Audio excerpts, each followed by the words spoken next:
आप लोग का स्वागत इस रेडियंट क्लासेस में। आज हम एक और थ्योरम देखने जा रहे हैं। If A is an element of order N, आपके पास कोई ग्रुप है, उस ग्रुप में एक एलिमेंट ए है, उसका ऑर्डर कितना दिया हुआ है? एन दिया हुआ है, यानी ऑर्डर ऑफ ए बराबर क्या दिया हुआ है? एन। तो हमको show P prime to N है। प्राइम टू एन कहने का मतलब एन और ए का एचसीएफ मिलेगा और मेरे पास 1 मिलने वाला है। तो मुझे शो करना है कि ऑर्डर ऑफ ए के पावर पी भी होगा, वो भी किसके बराबर होगा? एन के बराबर होगा। तो हम ऐसा काम करेंगे, मान लेते हैं कि ऑर्डर ऑफ ए के पावर पी बराबर एम मान लेते हैं और ऑर्डर ऑफ ए बराबर क्या? एन है। हम दिखा देंगे कि एम बराबर में एन हो जाएगा तो मेरा प्रूफ हो जाएगा।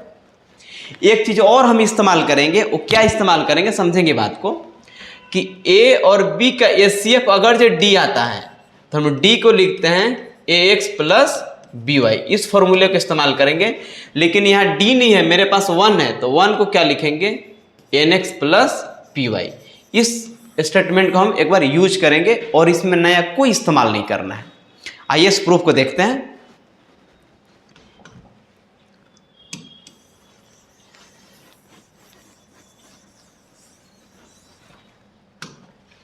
Proof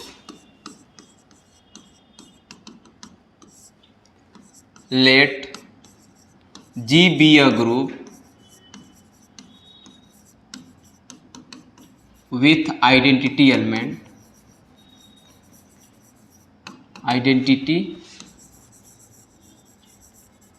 element E.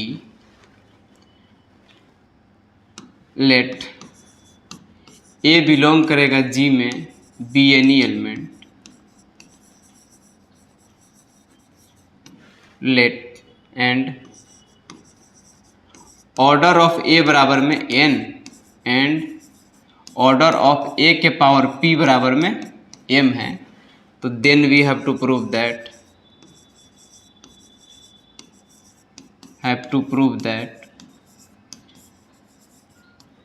m बराबर में n, वेयर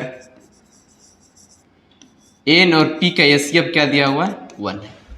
पहला बोला है कि P है रिलेटिव प्राइम टू n है, यानी P प्राइम टू n कहने का मतलब क्या है? आपके पास एचसीएफ 1 है। तो मुझे शो करना है, हम क्या मान ली? इसका ऑर्डर A है, इसका ऑर्डर क्या मान लिए? M मान ली है। अब यहां से प्रूफ करते हैं। नाउ सिंस मेरे पास दिया हुआ है ऑर्डर ऑफ A कितना दिया हुआ? मेरे पास n दिया हुआ है। तो दिस इंप्लाइज दैट A के पावर n करने के बाद क्या मिलेगा? मेरे पास आइडेंटिटी मिलेगा। अब मेरे पास A के पावर n करने में आइडेंटिटी मिलेगा, तो दिस इंप्लाइज दैट A के पावर n के पावर p दे दीजिए, यहाँ भी करते E के power p। This implies that order of A जो आपको दिया हुआ, ध्यान देंगे n दिया हुआ है, तो यहाँ पे क्या मिलेगा? p इंटू में e। अब बताइए A के पावर p के पावर A के पावर p का पूरा पावर n करने में आइडेंटिटी आ रहा है, इसका मतलब इसका ऑर्डर होगा वो लेस देन इक्वल टू क्या मिलेगा? लेस देन इक्वल टू मेन होगा।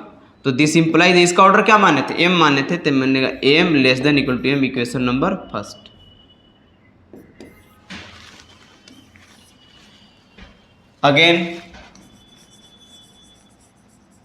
अगेन सिंस दिया हुआ है a के पावर अब यहां से इसका इस्तेमाल कर लेते एक बार, रिलेटिव प्राइम का। Since n and P are relative prime, then there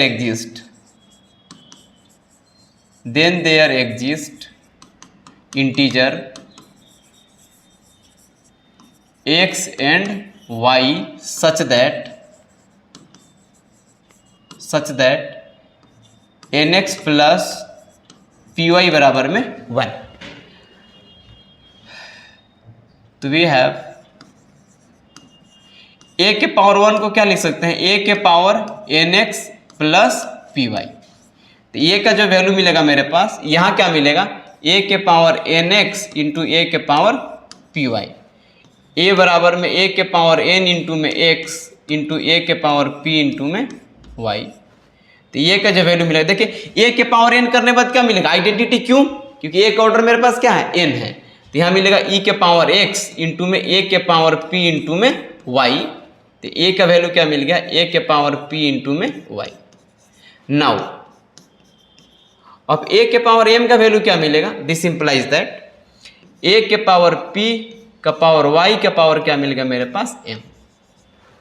ठीक है, यहाँ तक दिस इंप्लाइज दैट ए के पावर m बराबर, इसको अंदर कर लेते हैं, ए के पावर, इसको अंदर ले जाएंगे तो मेरे पास क्या मिलेगा,